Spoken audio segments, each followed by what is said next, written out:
यीशु मसीह के जिंदा नाम में सभी को जय मसीह की। प्यारे दोस्तों, आज पवित्र बाइबल के वचनों में से कुछ चुनिंदा वचन हम श्रवण करेंगे। हम वचन लेंगे कि जब हम यहोवा परमेश्वर की आज्ञाओं से दूर होते हैं, या कोई भी जब यहोवा परमेश्वर की आज्ञाओं से दूर होता है, उसके वचनों से दूर होता है, तो जीवन में किस तरह से समस्याएं आती हैं। जब परमेश्वर हमसे दूर होता है तो हम किस तरह से दुख मुसीबतों से, और या हम जब शीर्ष पे होते हैं तो वहाँ से कम कैसे हम नीचे की तरफ आते हैं। कुछ हम वचन लेंगे। पहला शमूएल 16 उसकी 14 आयत। यहोवा का आत्मा साउल पर से उठा, यहोवा का आत्मा साउल पर से उठ गया, और यहोवा की ओर से एक दुष्ट आत्मा उसे घबराने लगा। अभी यहाँ देखने वाली बात है कि यहोवा की आत्मा साउल पर से क्यों उठा, और यहोवा की तरफ से एक दुष्ट आत्मा। यहोवा तो अपनी तरफ से पवित्र आत्मा अपनी कलीसिया के लिए, अपने विश्वासियों के लिए पवित्र आत्मा की अगुवाई के लिए भेजता है, लेकिन क्या दुष्ट आत्मा भी यहोवा परमेश्वर की आज्ञाओं का पालन करती है? यहाँ लिखा है कि यहोवा का आत्मा साउल पर से उठ गया, और यहोवा की ओर से एक दुष्ट आत्मा, यहोवा की ओर से, यहोवा परमेश्वर की ओर से। आप देख रहे हैं शमूएल 1 शमूएल की 16 की 14 आयत। और यहोवा की ओर से एक दुष्ट आत्मा उसे घबराने लगी, मतलब उसे डराने लगी। इसका मतलब क्या है? साउल कौन था? साउल एक इजरायली राजा था। शमूएल 10 और 1 में, शमूएल 10 की 1 में लिखा हुआ है,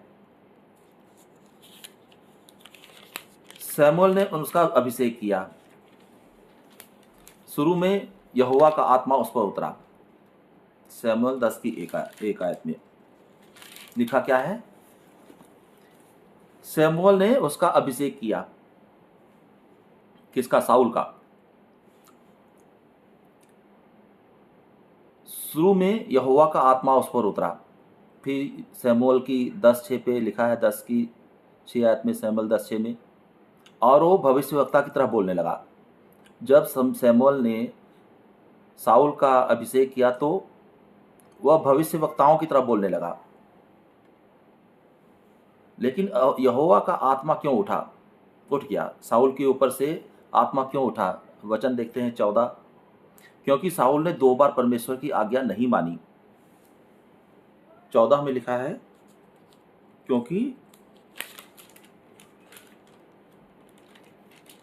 2 बार परमेश्वर की आज्ञा नहीं मानी। पहला, कब कब नहीं मानी? गिलगाल में। इसको हम देख सकते हैं पहला शमूएल 13 की 13 आयत। 13 की 13 आयत में गिलगाल में पहली आज्ञा का उल्लंघन किया। 13 की 13 आयत। इसमें क्या लिखा है? शमूएल ने साउल से कहा, तूने मूर्खता का काम किया है। तूने अपने परमेश्वर यहोवा की आज्ञा नहीं माना। नहीं तो यहोवा तेरा राज्य इजराइलियों के ऊपर सदा स्थिर रखता। 13 की 13 आयत में शमूएल से कहा कि तूने मूर्खता का काम किया है। तूने अपने परमेश्वर यहोवा की आज्ञा नहीं मानी, नहीं तो यहोवा तेरा राज्य इजराइलियों के ऊपर सदा स्थिर रखता।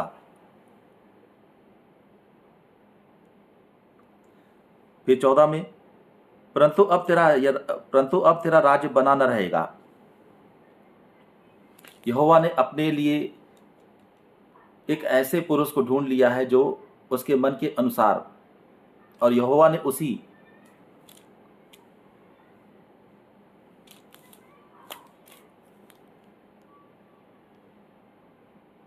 उसी को अपनी प्रजा का प्रधान होने को ठहराया है। कहने का मतलब 14 में क्या लिखा है कि परंतु अब तेरा राज्य स्थिर बना न रहेगा। साउल से कहा, यहोवा ने अपने लिए एक ऐसे पुरुष को ढूंढा है जो उसके मन के अनुसार, मतलब परमेश्वर के वचनों के अनुसार, उसकी आज्ञाओं के अनुसार, उसके मन के अनुसार है, और यहोवा ने उसको अपनी प्रजा पर प्रधान होने को ठहराया है, क्योंकि तूने यहोवा की आज्ञा को नहीं माना है, बलिदान के लिए शमूएल का इंतजार नहीं किया। दूसरी घटना क्या है? अमालेकियों के खिलाफ, पहला शमूएल 15 से 15 की 22 से 23 में, 15 की आ जाओ, 22 से 23 में क्या लिखा हुआ है इसमें? अब दूसरी आज्ञा का उल्लंघन यहाँ पे बताया गया है। 14 पहला शमूएल 15 का 22 से 23 आयत। क्या लिखा है इसमें? क्या यहोवा होम बलियों और मेल बलियों से उतना प्रसन्न होता है? क्या यहोवा होम बलियों और मेल बलियों से उतना प्रसन्न होता है जितना कि अपनी बात के माने जाने से प्रसन्न होता है?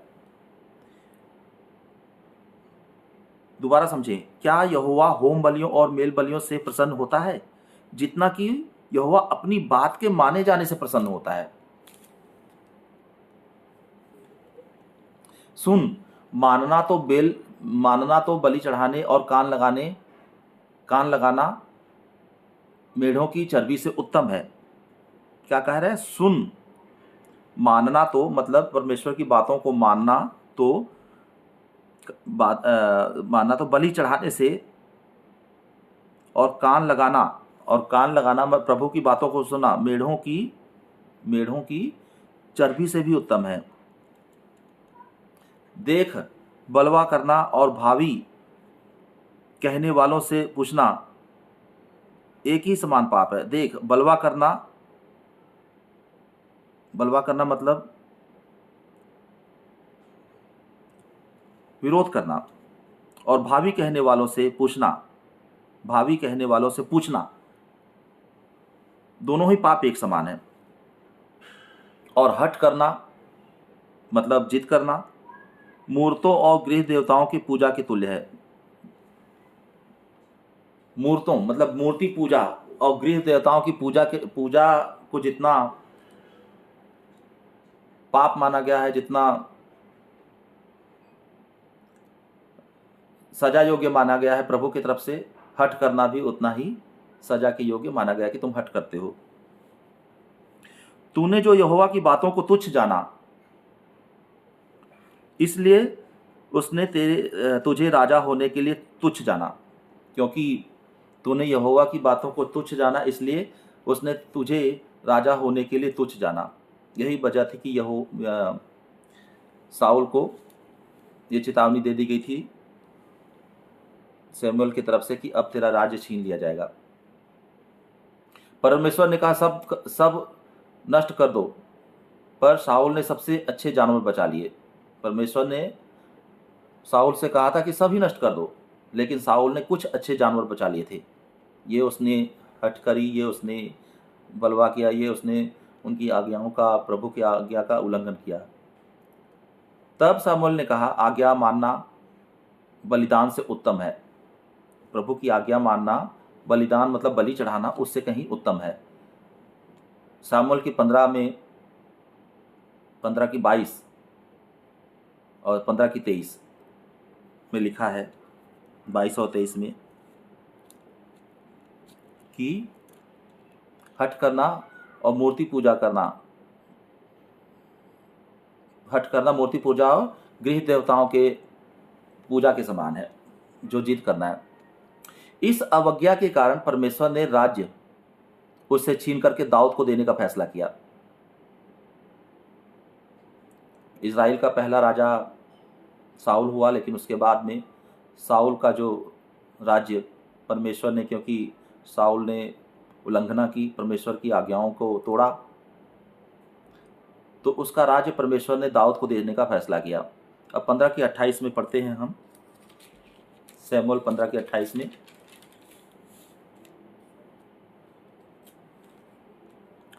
तब सैमुअल ने उससे कहा, आज यहोवा ने इज़राइल के राज्य को फाड़ करके तो उसे छीन लिया है और तेरे एक पड़ोसी को जो तुझसे अच्छा है उसको दे दिया है। तेरे एक पड़ोसी को जो तुझसे अच्छा है, कौन है? दाऊद। परमेश्वर ने उसे दे दिया है। तब सैमुअल ने उससे कहा, किसे कहा? यहोशू से। तब किसे कहा? साउल से।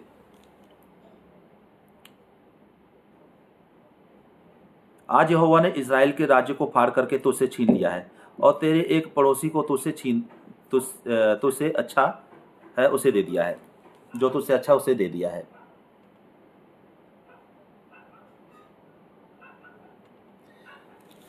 यहोवा की ओर से दुष्ट आत्मा का क्या मतलब है?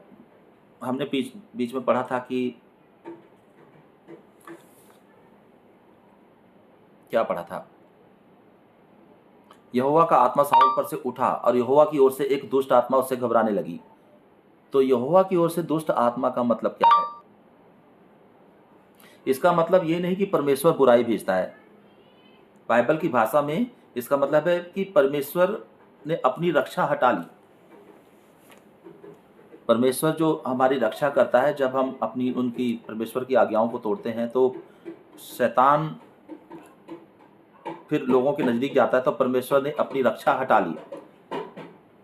जब परमेश्वर का आत्मा चला गया तो साउल शैतान के हमले के लिए खुला हो गया। जब परमेश्वर की आत्मा चली गई तो फिर साउल के लिए फिर जो कवच था परमेश्वर का वो खुला हो गया।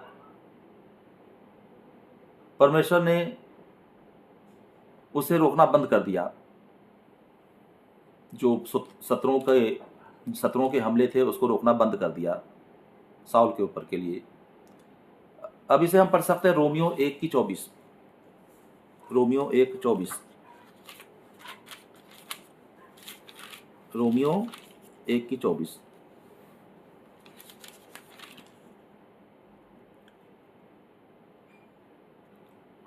207 पेज, रोमियो। नया नियम, नए नियम में आइए, 207 पेज, उसकी 1:24।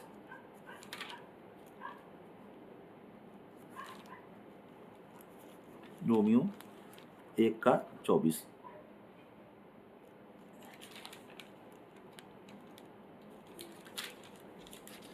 1:24 क्या कहता है? प्रभु का वचन, इस कारण परमेश्वर ने उन्हें उसके मन की अभिलाषाओं के अनुसार अशुद्धता के लिए छोड़ दिया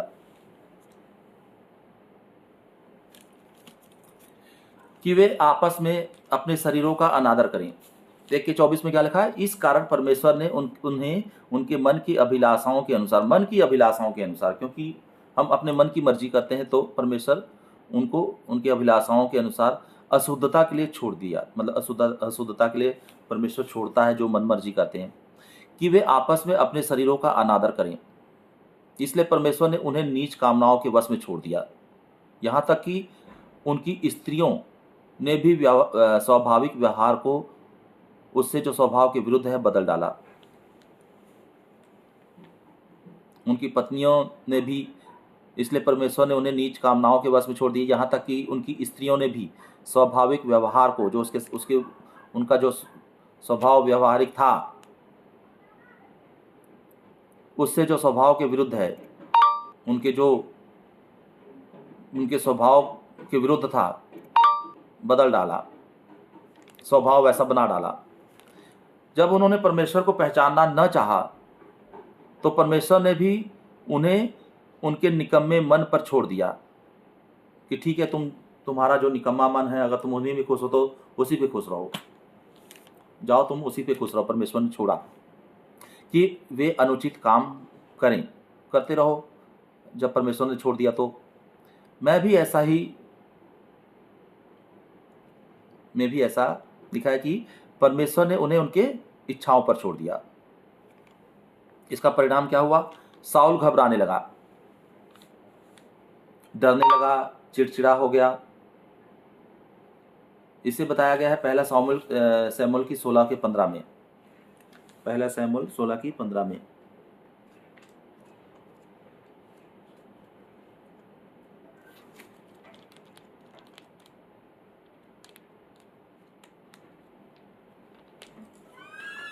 पहला शमूएल 16 की 15। आइए 328 पेज। पहला शमूएल 16 की 15 से 23 आयत। 16 में आइए आप, 15 से 23।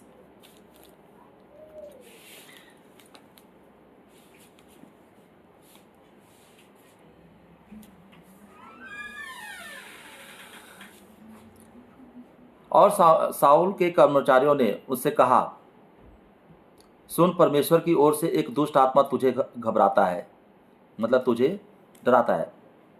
16 में कहा गया है, हमारा प्रभु अपने कर्मचारियों को जो उपस्थित है आज्ञा दे कि वे तेरे अच्छे वीणा बजाने वाले को ढूंढ ले आए, और जब जब परमेश्वर की ओर से दुष्ट आत्मा तुझ पर चढ़े तब तब वह अपने हाथ से बजाए और तू अच्छा हो जाए।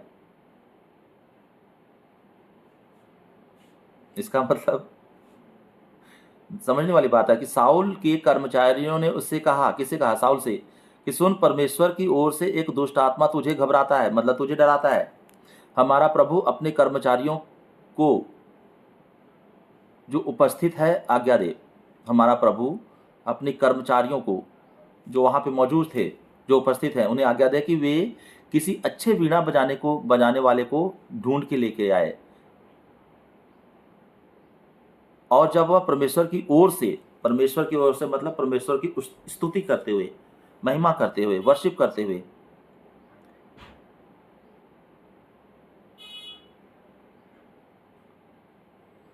और जब किसी अच्छे वीणा बजाने वाले को ढूंढ के लाया, और जब परमेश्वर की ओर से दुष्ट आत्मा तुझ पर चढ़े तब तब वो अपने हाथ से बजाए और तू अच्छा हो जाएगा। क्योंकि वीणा बजाने वाले जब स्तुति करेंगे और वर्शिप करेंगे, परमेश्वर को याद करेंगे, तो साउल तुम ठीक हो जाओगे। उसके कर्मचारी ऐसा कह रहे थे। 17 में कहा है कि साउल ने अपने कर्मचारियों से कहा कि अच्छा, जाओ फिर एक उत्तम वीणा वादक को देखो और मेरे पास लाओ। तब एक जवान ने उत्तर देकर कहा, सुन, मैंने बेहतलम वासी ईसे के एक पुत्र को देखा जो वीणा बजाना जानता है, और वह वीर योद्धा भी है, और बात करने में बुद्धिमान और रूपवान भी है, और यहोवा उसके साथ रहता है। तब साउल ने दूतों के साथ सीए के पास कहला भेजा, अपने पुत्र दाऊद को जो भेड़ बकरियों के साथ रहता है मेरे पास भेज दो। तब ईसे ने रोटी से लदा हुआ एक गधा और कुप्पा भर दाखमधु और बकरी का एक बच्चा लेकर के उसके पुत्र दाऊद के हाथ से साउल को भेजा, और दाऊद साउल के पास जाकर के उसके सामने उपस्थित रहने लगा, और साउल उससे बहुत प्रीति करने लगा, और वह उसका हथियार ढोने वाला हो गया। अब साउल दाऊद का हथियार ढोने वाला हो गया। तब साउल ने ईसे से कहा, कहला भेजा, दाऊद को मेरे सामने उपस्थित रहने दे, क्योंकि मैं उसे बहुत प्रसन्न हूं। और जब परमेश्वर की ओर से वह आत्मा साउल पर चढ़ता तब तक दाऊद वीणा बजाता था। दाऊद को बुलावा दिया गया कि दाऊद एक परमेश्वर का एक जन है, परमेश्वर उसके साथ रहता है, और जब जब वह वीणा बजाएगा, परमेश्वर की स्तुति करेगा और परमेश्वर की महिमा करेगा, वर्शिप करेगा, तो साउल तुम्हारे ऊपर से दुष्ट आत्माएं जाएंगी। और साउल की तरफ से ये कर्मचारियों को आज्ञा दी गई कि जाओ तुम उस वीणा बजाने वाले को बुलाओ। तो साउल के लिए जब दाऊद वीणा बजाता था तब तक वो साउल ठीक होता था। आगे लिखा है कि और साउल चैन पा करके अच्छा हो जाता था, और वह दुष्ट आत्मा उससे हट जाती थी। राजा ने सेवकों से कहा, एक अच्छा वीणा बजाने वाला बुलाओ। तब दाऊद को बुलाया गया, और दाऊद वीणा बजाता था तो दुष्ट आत्मा साउल को छोड़ देती थी। इससे हमारे लिए क्या सबक मिलती है जानते हैं हम। यहाँ पे आज्ञाकारी बहुत जरूरी है। पहला सामुएल 15 से 22 में हमने सुना कि सुनना चर्बी से उत्तम है। आज्ञाकारी सुनना मतलब कान लगाना, वचनों पे कान लगाना। चर्बी से उत्तम मीन्स खाने पीने वाले पदार्थ जिसमें चर्बी है, जो स्वादिष्ट होते हैं, उससे कहीं ज़्यादा उत्तम क्या है? सुनना, अभिषेक में बने रहना, इसके लिए क्या जरूरी है? आज्ञाकारी, आगे का आज्ञाकारिता चाहिए, अभिषेक बना रहे इसके लिए, अभिषेक हमारे ऊपर अभिषेक बना रहे इसके लिए क्या चाहिए? आज्ञाकारिता, हमें आज्ञाओं में बने रहना चाहिए। परमेश्वर का आत्मा ना बुझाए, परमेश्वर का आत्मा ना बुझाए, इफिसियों 4:30 में हम पढ़ेंगे। आइए, परमेश्वर का आत्मा ना बुझाए, इफिसियों 4:23।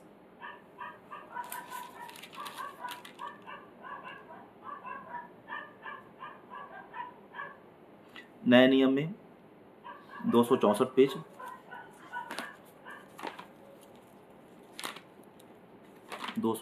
पे आइए। इफिसियों में, इफिसियों की पुस्तक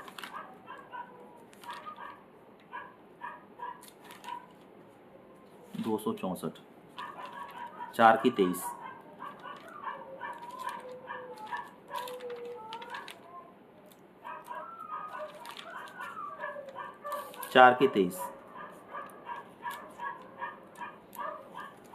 जय बात कुत्ते सांखर 4:23।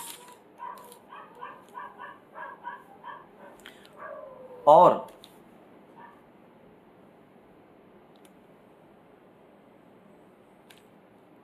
4:30, सॉरी 4:23 नहीं, 4:30।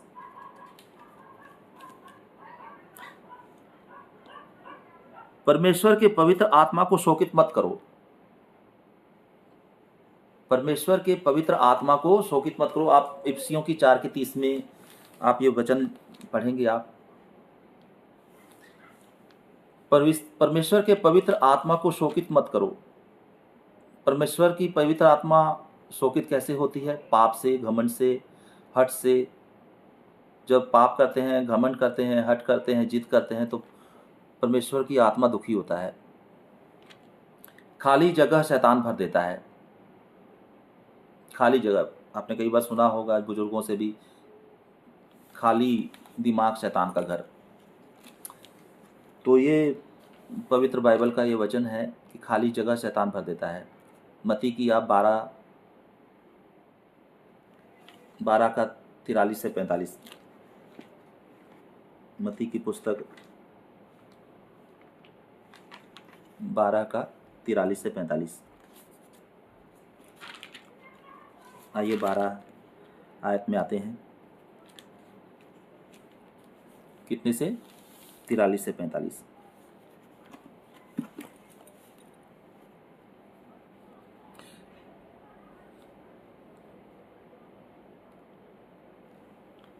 अगर परमेश्वर का आत्मा नहीं तो दूसरी आत्मा आएगी। 43 से 45 में लिखा है।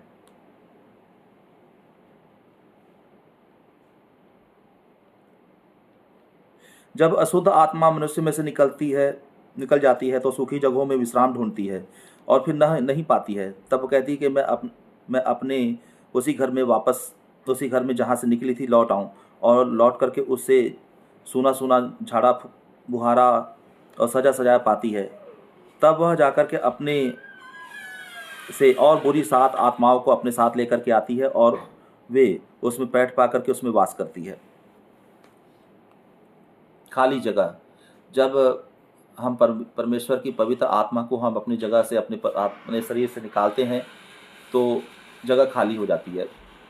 और फिर जो निकला हुआ शैतान है जब वापस आता है तो फिर अपने साथ में 7 दुष्ट आत्माओं को भी लेकर के आता है। इसलिए इफिसियों की 5 से 18 में कहा है, आत्मा से परिपूर्ण होते चले जाओ। इफिसियों की 5 की 18 में पढ़िए आप।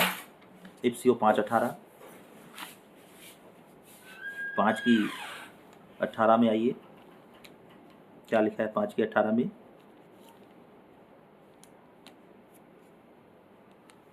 इफिसियों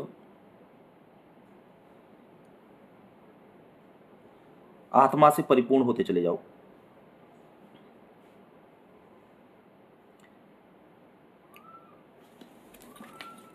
पाँच की 18 पढ़िए। दाखरस के मतवाले न बनो क्योंकि इससे लुचपन होता है, पर आत्मा से परिपूर्ण होते चले जाओ। मतलब खाली जगह मत रहने दो, आप पवित्र आत्मा से भरे रहो।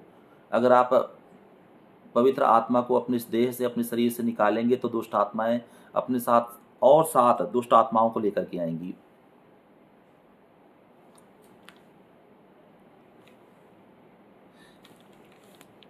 अब इसमें हमें अच्छी खबर क्या मिलती है, अच्छा ढूंढने के लिए हमें इसमें क्या चीज़ें मिलती हैं। दाऊद के समय में भजन संहिता 51 की 11 आयत में दाऊद ने कहा, अपने पवित्र आत्मा को मुझसे दूर न कर। आप भजन संहिता का 51 की 11 में पढ़ते हैं, आप दाऊद ने कहा है कि अपने पवित्र आत्मा को मुझसे दूर न कर। नए नियम में वादा है, इफिसियों में 1:13, इफिसियों 1:13 में एक प्रॉमिस है, एक वादा है। वो क्या वादा है, देखिए आप इफिसियों में आइए, इफिसियों 1:13 में आप पढ़िए।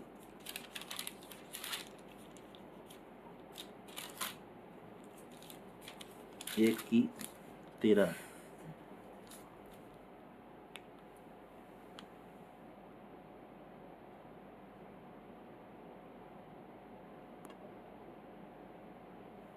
तुम पर पवित्र आत्मा की मुहर लगी है। 1:13 में पढ़ो।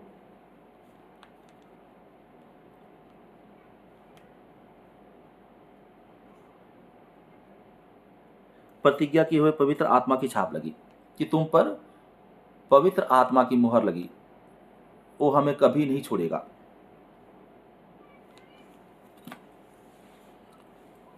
ये एक अच्छी खबर है हमारे लिए। नए नियम के इफिसियों की 1:13 में हमारे लिए ये एक अच्छी खबर है, और इस वचन में लिखा है कि तुम पर पवित्र आत्मा की मुहर लगी है, और वो हमें कभी नहीं छोड़ेगी, लेकिन हम अगर परमेश्वर की आज्ञाओं को नहीं तोड़ते हैं तो। साउल की कहानी हमें चेतावनी देती है कि साउल की कहानी हमें क्या चेतावनी देती है, कि हमें आज्ञावान रहना है, प्रभु के वचनों पे रहना है, जो प्रभु की आज्ञाएं हैं उनको मानना है। और दाऊद की कहानी हमें क्या सिखाती है, कि हमें आशावान रहना है। तो इस वचन से, साउल और दाऊद की स्टोरी से हमें आज के वचन में हमें यह जानने को मिला कि आज्ञाकारिता तोड़ना साउल के लिए उसकी बर्बादी का कारण बना, और आशावान रहना दाऊद के लिए, उसको राज्य देने के लिए, उसको दोबारा राज्य, उसको परमेश्वर ने उसको राजा बनाया, उसको अभिषेक किया। तो हमें आशावान रहना है और आज्ञाओं को न तोड़ते हुए प्रभु के वचनों पे चलना है। आज का ये वचन, पवित्र वचन, आप लोगों के लिए ब्लेसिंग्स का कारण बनेगा। उम्मीद करते हैं कि मित्रों, दोस्तों, भाइयों बहनों, कि हमें वचनों पे रहना है, बाइबल पढ़नी है, आज्ञाओं को नहीं तोड़ना है, पवित्र आत्मा से भरे रहना है, पवित्र आत्मा का वरदान मांगना है, जिससे कि जो दुष्ट आत्माएं हमारे शरीर से जाती हैं वो 7 अन्य और दुष्ट आत्माओं को लेकर के हमारे शरीर में प्रवेश न करे। तो सभी के लिए हम प्रार्थना करते हैं। प्यारे पिता परमेश्वर, जो भी भाई, जो भी जन, जो भी बहन इस पवित्र वचन को सुन रहे हैं, पिता परमेश्वर उनकी ज़िंदगी में बरकतों को लेकर के आ, पवित्र आत्मा का वरदान उसे दे, आपकी आज्ञाकारिताओं में रहने के लिए उन्हें दृढ़ कर। परमेश्वर, मेरे प्यारे पिता परमेश्वर, तेरा वचन सभी जन के लिए रोटी और पानी की तरह उनके जीवन का एक अभिन्न चीज़ बन जाए, अभिन्न अंग बन जाए। जिस तरह से रोटी और पानी के बगैर जीवन जीना संभव नहीं है, प्यारे पिता परमेश्वर, हम सभी के लिए, जो सुन रहे हैं और जो बोल रहा हूँ मैं, हम सभी के लिए आपका वचन रोटी और पानी बन जाए, कि हम आपका वचन को खाएं और पिएं तो हम जिंदा रहें। आपकी वचनों पे हम मनन करें, आपके वचनों को सुनें, स्तुति करें। जैसे वीणा बजाने वाला दाऊद जब वीणा बजाता था तो शाऊल को चैन आता था, आराम आता था। हम भी दाऊद की तरह आपके लिए वीणा बजा सकें, आपके लिए स्तुति कर सकें, आपकी महिमा कर सकें, आपकी प्रशंसा कर सकें, आपके दाऊद की तरह हम नाचें, गाएँ और आपको प्रसन्न कर सकें।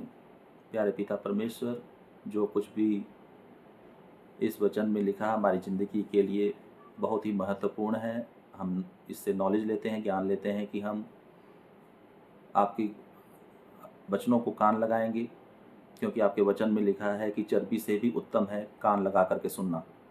तो हम आपके वचनों को कान लगा कर सुनेंगे, आपकी आज्ञाओं को मानेंगे।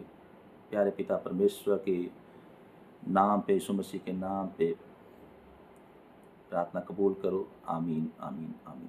Thank you Jesus.